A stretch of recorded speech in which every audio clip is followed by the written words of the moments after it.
বৈষম্য বিরোধী ছাত্র আন্দোলন যারা করেছেন আমি তাদেরকে অ্যাপ্রিসিয়েট করি।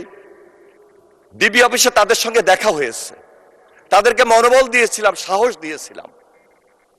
কিন্তু বৈষম্য বিরোধী ছাত্র আন্দোলনের যদি প্রকৃত নেতারা এবং সেই সংগঠনের নামে যদি তারা এই দেশের মাননীয় মন্ত্রী, আপনি 2 মিনিটে কনক্লুড করেন। আমি শুধু এটাই বলবো, তারা যদি আরেকটা রাজনৈতিক দল না করে ওই বৈষম্য বিরোধী ছাত্র আন্দোলন নামেই থাকতেন, তাহলে ওই পাড় আর এই পাড়ের মাঝখানে আজকে তাদের সংখ্যা আরো বেশি বৃদ্ধি হতো মাননীয় স্পিকার। কিন্তু তা হয় নাই। একটা নতুন রাজনৈতিক দল ওনারা করেছেন, কিন্তু সেই সুযোগটা ওনারা নিতে পারেন নাই। পজিটিভ রাজনীতি কিভাবে করতে হয়, ওই যে পিতার মতো তীক্ষ্ণ দৃষ্টি এবং দূরদর্শিতা নিয়েই কিন্তু তিনি এগিয়ে যাচ্ছেন মাননীয় স্পিকার।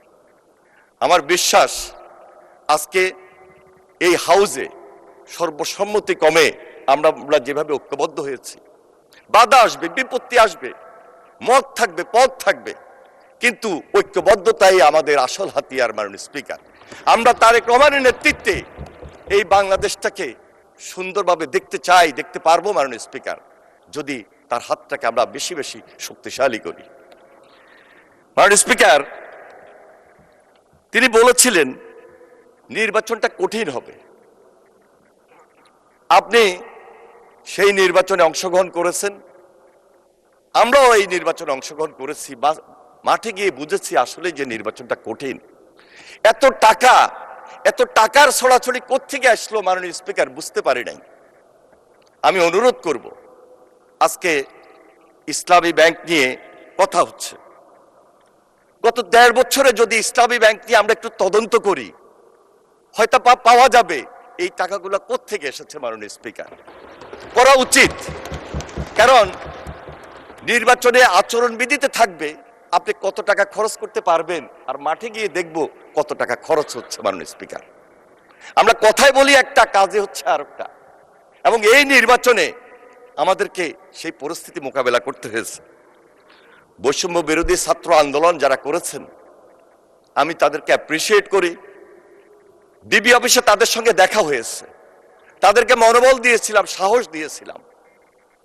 কিন্তু বৈষম্য বিরোধী ছাত্র আন্দোলনের যদি প্রকৃত নেতারা এবং সেই সংগঠনের নামে যদি তারা এই দেশের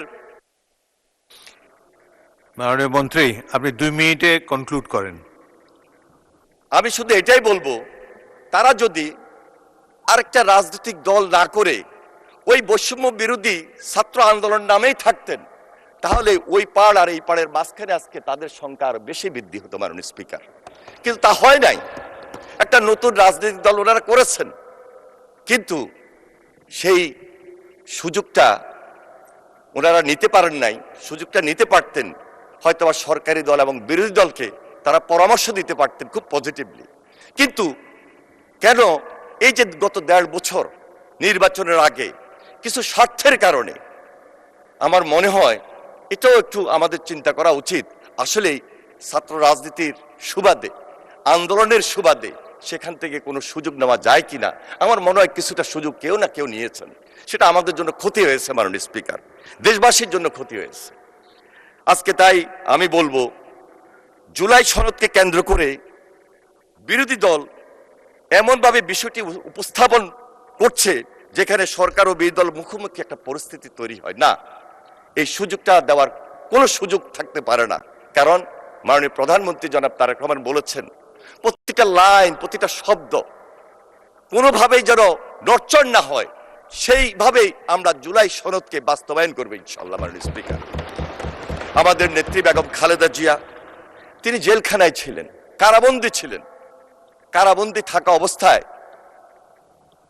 তার উপর অত্যাচার, নির্যাতন এবং তার উপর যে বিষ প্রক্রিয়া হয়েছিল, ধীরে ধীরে তিনি অসুস্থ হয়ে পড়েন। তিনি লিভার সিরোসিস, পরিপাকতন্ত্র মধ্যে রক্তক্ষরণ, হৃদরোগ, ডায়াবেটিস, আর্থ্রাইটিস, বিভিন্ন রোগে আক্রান্ত হন এবং বিভিন্ন ধরনের পরীক্ষা নিরীক্ষায় এই সমস্ত রোগ ধরা পড়ে। ধন্যবাদ মাননীয় মন্ত্রী, ধন্যবাদ। তিনি মৃত্যুর মুখে ধন্যবাদ। পরবর্তী বক্তা মোহাম্মদ রফিকুল ইসলাম খান, সিরাজগঞ্জ 4। আপনার সময় 4 মিনিট।